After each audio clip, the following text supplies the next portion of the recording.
Hi, everyone, and thank you for joining me today. I'm Dawn Barbara. Today, we're going to talk about what it means to be living your best life. So, let's get right into it.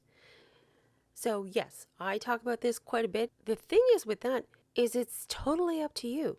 It's going to be different for absolutely everyone. It's very individualized and it's probably going to change as time goes on. So, thinking about, me 20 years ago, the idea of what my best life meant is very different than what it means now. And even 20 years before that. Um, and that's the way it should be. It should change over time because we're maturing, we're changing, new life experiences, new people coming into our lives.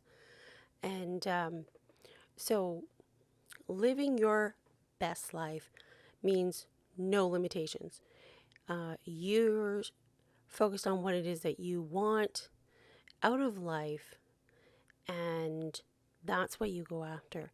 Not what everyone else thinks that your life is supposed to be. Not, well, this is what I should do, or this is what's expected of me. It's, no, this is what you want to do. This is what you feel your life is supposed to look like, right? And so you also want to think about, well, how does this get me what I ultimately want? There's sort of the big desires and the little desires. So the big desires are things like I want to live in a mansion, I want to make, $1 million a year, I want, whatever. Those sorts of big things. And then what are the small things that you want to do? Okay, yeah, I want to make $1 million a year. But I want to do that through working for myself, or I want to do that through a high prestigious sort of a job, or through consulting, or whatever. However you feel, whatever feels right for you. And too many times, people will say, well, that's not possible, that's not reasonable, that's not something that can actually come into being. Uh, I'm sorry, but that is complete bullshit.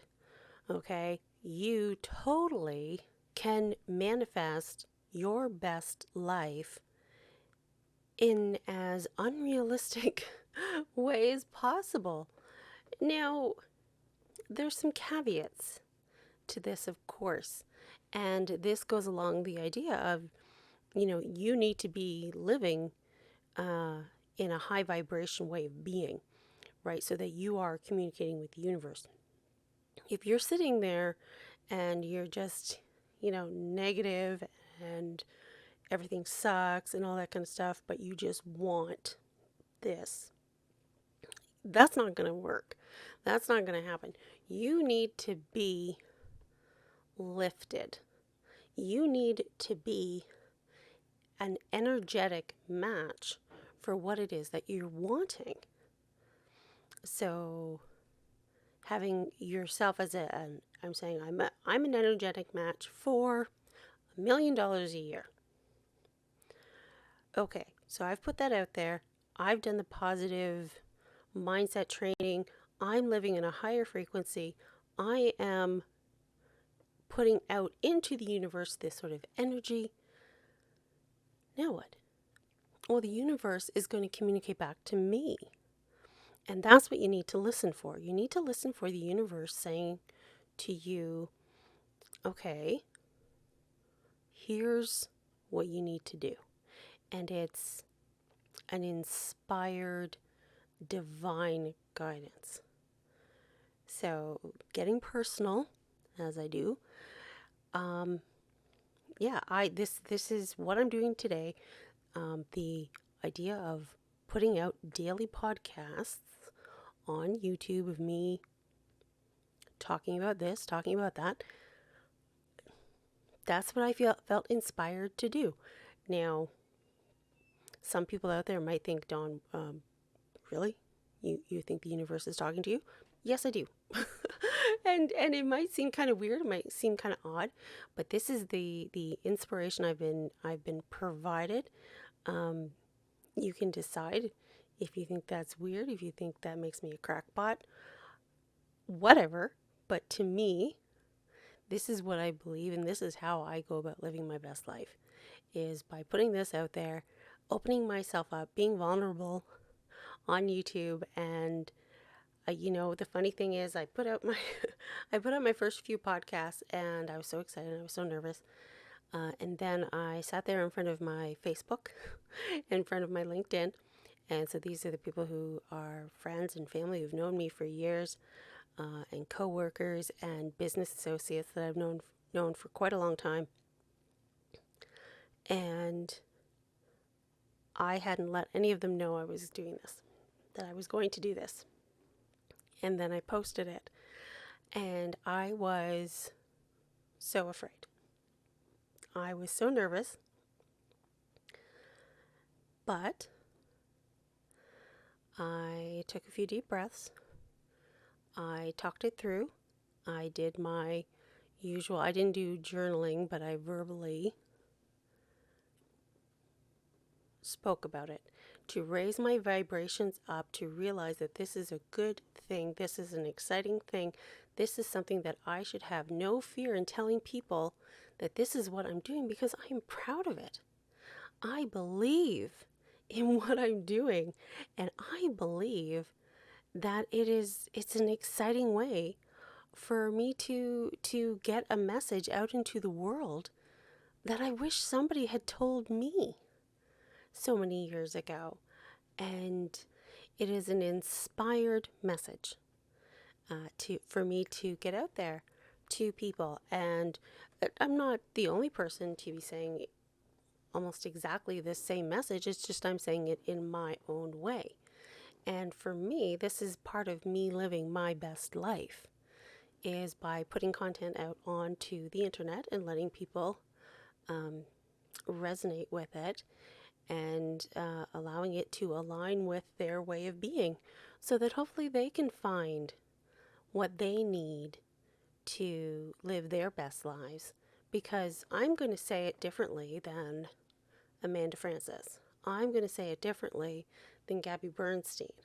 I'm going to say it differently than Jay Shetty. It's all kind of sort of the same message. It's just being said in different ways by different people. The reason why you have different people saying the same messages is because other people, because the people who are wanting to hear, who need to hear the message, are going to resonate with somebody differently. The same people who are going to listen to, say, Jay Shetty may not be the people who listen to me. The same people who listen to Amanda Frances, same thing. They may not be the sort of people who listen to me. The messages are relatable more so from the different presenters. So going back to your best life, like I said, there's no limitations on it.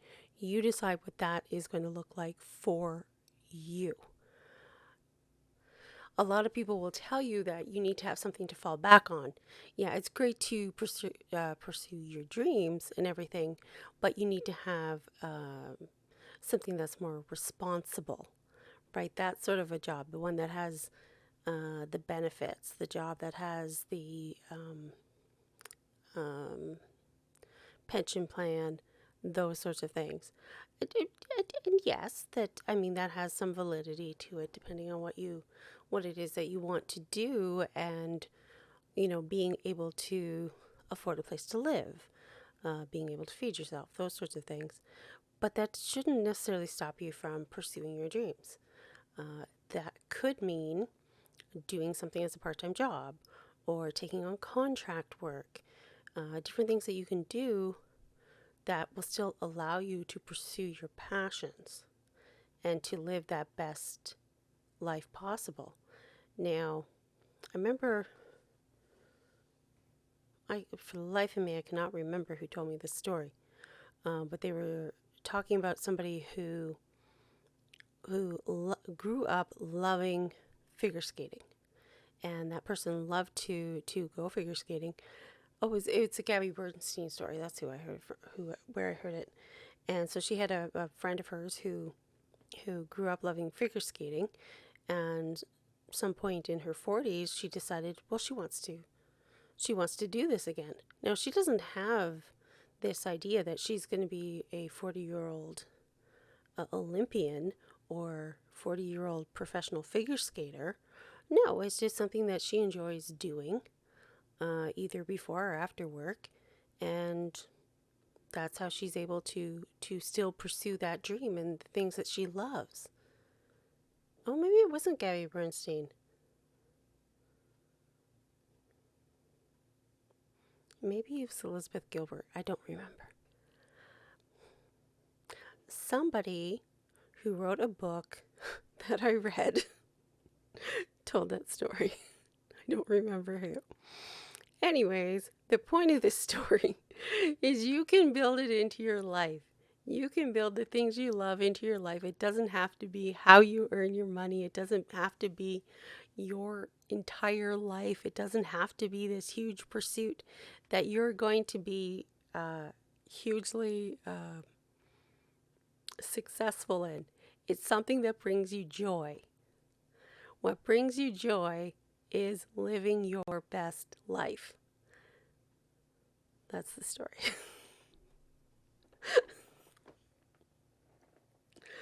Okay. So there's no such thing as a guilty pleasure. If it's something that brings you pleasure, you shouldn't feel guilty about it. Okay? If you love it, if you enjoy it, if it brings you joy, do it. Don't feel guilty about it. There is no shame to it. So for many years, I probably didn't do a very good job of it, but I was a closet geek.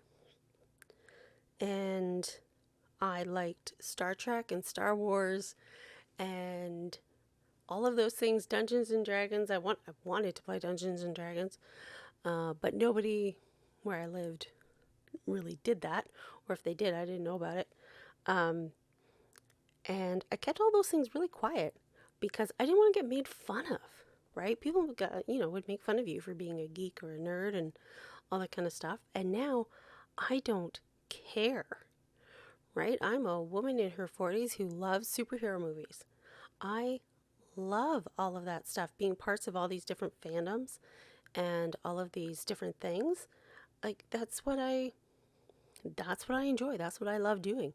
So I collect all sorts of different, actually, if you are a friend of mine on Facebook or anything like that, I love Wonder Woman. I love comics. I love superhero stories and all of that. That's what I do. I collect Wonder Woman stuff because it brings me joy. That's what I love to do. I watch all sorts of weird things on YouTube and whatnot. I follow different content creators. I never in a million years did I think I was going to like this kind of stuff, but because when I was, my daughter was younger, and she would watch YouTube of people playing video games online. I'm like, why are you watching people play video games online? It seemed weird. That's one of the things I love to do now. Not only do I watch other content creators who play video games online, I play video games online on Twitch. It's something that I just like to do.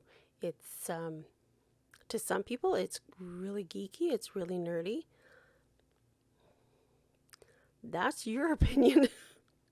It's me living my best life involves playing Minecraft on Twitch. That's what I like to do. It's one of the things that brings me joy. Something else that brings me joy, I like reading and writing romance novels. A lot of people, as soon as you say that, they think, oh, it's not like 50 Shades of Grey or anything. I'm like, no. There are so many other facets to romance writing than 50 Shades of Grey. That's not the only thing out there. It could look so different than that. I'm not attributing this to any particular title. It's not just that trashy idea of a romance novel. It can look so different. There's so many different types. It's what I like to do. So even if by saying I like to write romance, people automatically think, oh, that's so cringe, I don't care. And I guess what I'm trying to get at, you shouldn't care either. Do what you love. It's your life. Do those things that make you happy. Do that one thing that makes you happy and be damned what anyone else thinks. So today's podcast ended up going off on me telling you all sorts of really personal things about me. And if that's what you wanted to hear, great. If that's not what you wanted to hear, I'm sure one of the other videos on my channel here you'll resonate with a little bit more. But thank you for joining me today. Have a great day. I love you. Bye-bye.